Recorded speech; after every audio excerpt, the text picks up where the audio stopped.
Good morning. How are you doing today, Jim? Hi, Arrow. I'm good. I'm good. You woken up. Don't you? But you know what? That feeling of waking up when you're a creative person, it's like, okay, here we go. The slate is clean. What is going to come through me today? Right, exactly. Wow. What will the day accomplish? You are the wizard behind the curtain. There's so much that you have touched and brought to life. And you know, we know the story, but so many people don't know your story. Yeah. Well, I grew up in the New Jersey area, and I just adored animation when I was a child, and I wanted to do that. That was my goal, and I would study it at the California Institute of the Arts, and that's what brought me out to California. I had great mentors there. I had a wonderful story teacher named Joe Ranft, and he was one of the greatest storymen in the history of animation. And he pointed me in the direction that there's this job you can do within animation called story development, or we call story. That's where you would storyboard films and help create characters. And, you know, you're at the genesis of these movies. And I decided that's what I wanted to do. That's what I needed to do. And I had a roommate, blessedly, that was a live action student. And I would go into his classes. And and I adored, obviously, live action movies. And I thought to myself, why aren't we telling these stories also in animation? And I wanted to pursue, as I started getting more interested to tell stories in animation, I went, that's what I want to really do, is push the boundaries, storytelling in animation, and try to, instill in animation this breadth of diversity and storytelling in live action movies into animation, and not necessarily make them like live action movies, but be able to tell different types of stories that way. So that led me down this path. Eventually I made it to Disney Animation and worked on The Lion King. And from Disney, which was my first film I did develop story on. And then from Disney, after 5 years, I went to Pixar. Wow. And I was there on the second movie they made, Bugs Life. And at Pixar, I was able to work with Jan Pinkava, who was the original director of Ratatouille. And Yes. I was the second artist on that, aside from him. Became his head of story, where I would run the story team of storyboard artists. And also I convinced Jan that we write the script. And so I was at the genesis of that film and developed that. And then we worked with Brad Bird later on, and the three of us got an Oscar nomination for story and script on that film. And that was an honor.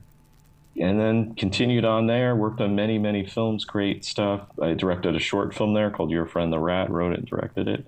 It's fun, different edutainment type film about how rats and humans should get along, told by Remy. And from there, once I left Pixar around 2016, I continued to want to explore and develop kind of my creativity and what I could tell. Yeah. And ended up directing the 2D animation for Mary Poppins Returns. My career, it's been great because I've always come back to 2D drawn animation. And even though the world went computer animation while I was, and that's why I went into animation, was to develop and to do drawn animation, because I grew up on Warner Brothers films and Disney films. So that's what I wanted to continue to do. And then computer animation showed up, and I was like, okay, well, at least I was storyboarding, so I was still drawing and doing what I love. So, and I've grown to appreciate computer animation, but it's never been my complete love. So, but throughout my career, I've been able to keep turning back to drawn animation and the handcrafted animation forms, and now with the Inventor stop motion.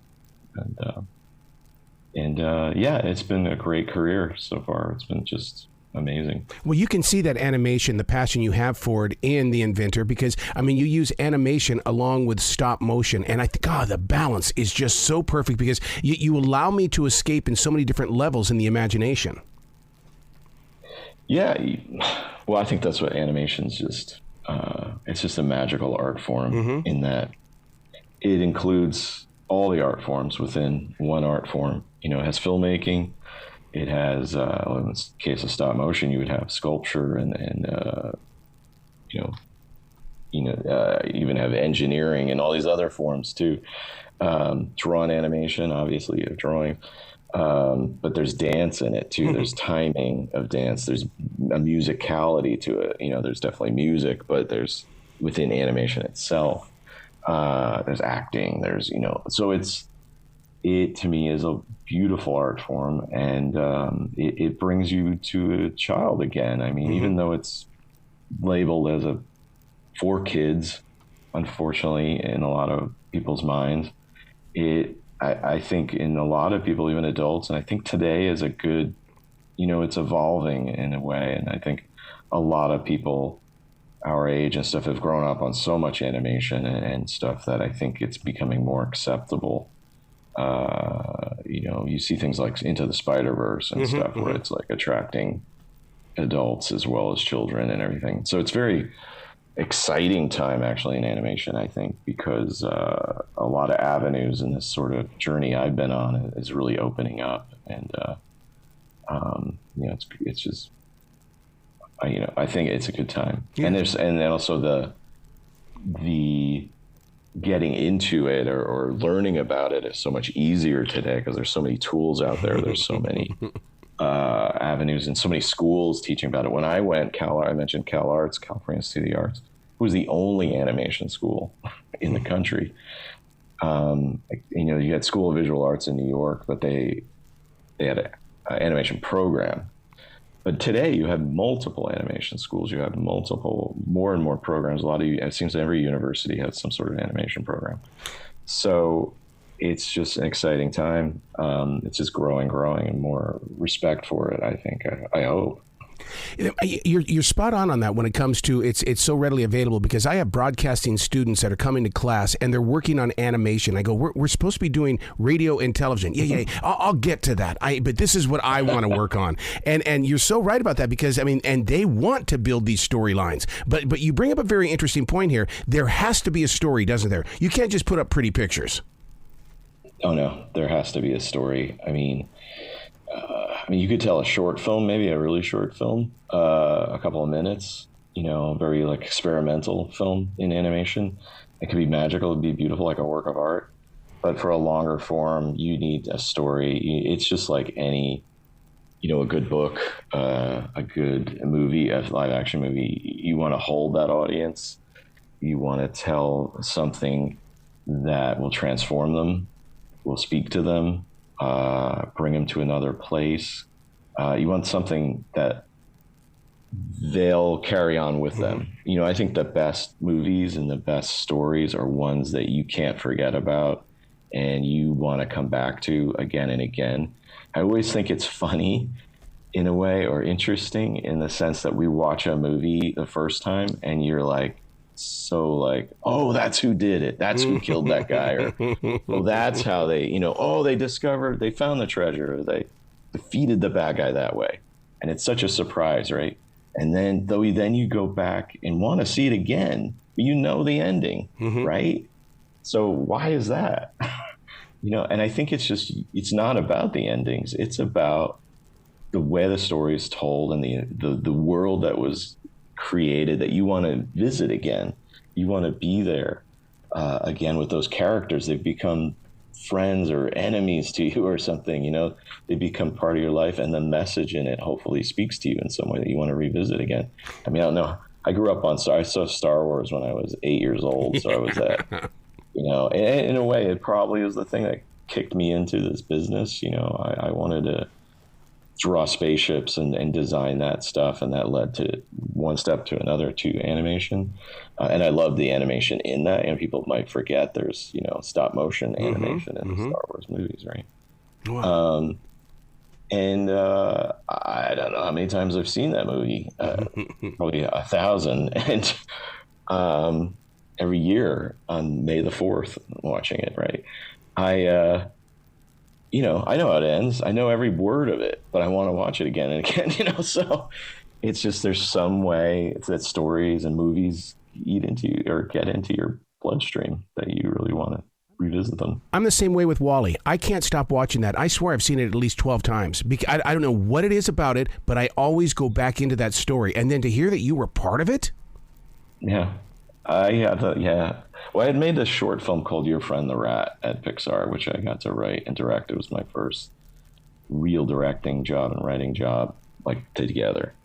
And it was such a mixture of art forms and animation styles. It has a little bit of stop motion in it too. It's 2 shots of stop motion. And Andrew Stanton, who directed Wall-E, when he saw the film I made, he was like, "Oh, I need you. You need to do these credits because we don't know how to end the movie." They previewed it, and everybody thought the humans who were these blobby, they couldn't move anywhere, would all die on the Earth. So on this Earth that was decimated and desiccated.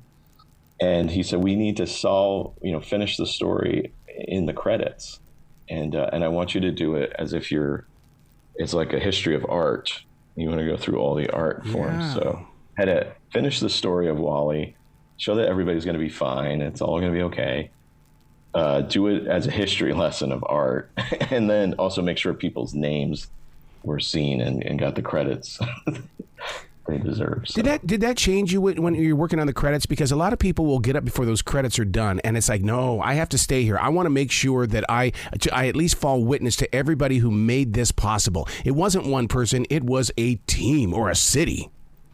It's exactly. Oh man, I think these movies are made not by one person at all. It's not a tour. So a tour theory that you. Hello, Moto. Of making this it's all the people. It's a long process, and if it's not,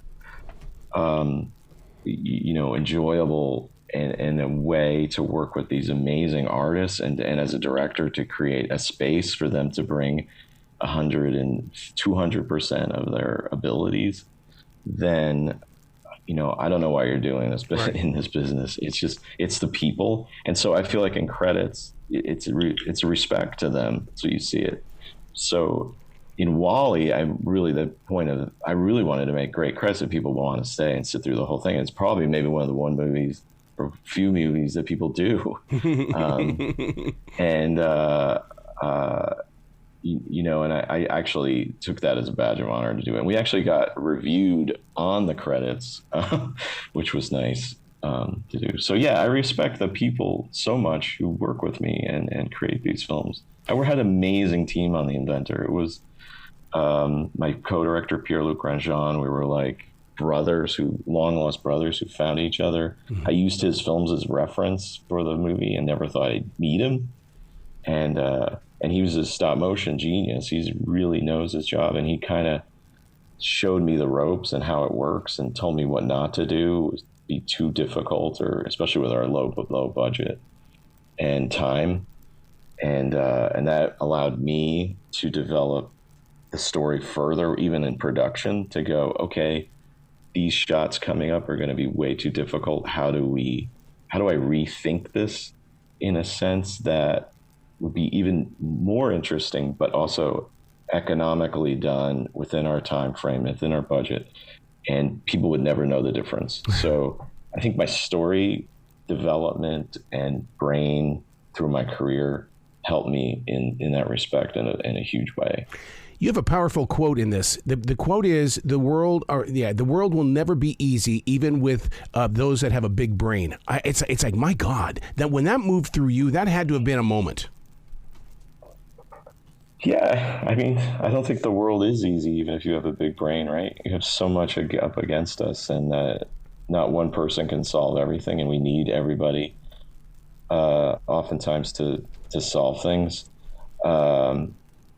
together. And just like a movie, you need a team of artists to come together to make this thing into something. It is like an army, and you have to direct them. And so I feel like with our endeavors around us, we have a lot of difficulties these days to overcome climate change and all of it. I think we need all of us to come together in the way we move through our lives and affect each other. Hopefully we could do it in a positive way through our actions, and instill in others with our education and pass on our knowledge to others in a supportive and constructive way, in a way that inspires them to do their best work and to go and explore things and work together in endeavors that are challenging and need everybody to do that. Wow. I'm always amazed, like with the Apollo program and how all this group came together, diverse group came together to put a man on the moon in a very short time, and organization of humanity or people, a nation to come together to do a task, to do something. And so that's what I hope people will do in the future. We're going on a whole different subject than animation. That, to me, that's what storytelling is, and making films is pointing out a way for people to go and inspiring them, and showing that, I don't know, bringing dreams to life, and all filmmaking. It's a great form. Absolutely. Well, congratulations on The Inventor. You've got to come back to this show in the future, dude. I want to dig deeper into your history. I would love to. Anytime. Thanks, man. Excellent. Sure. You be brilliant today, okay? All right. You too. Thank you.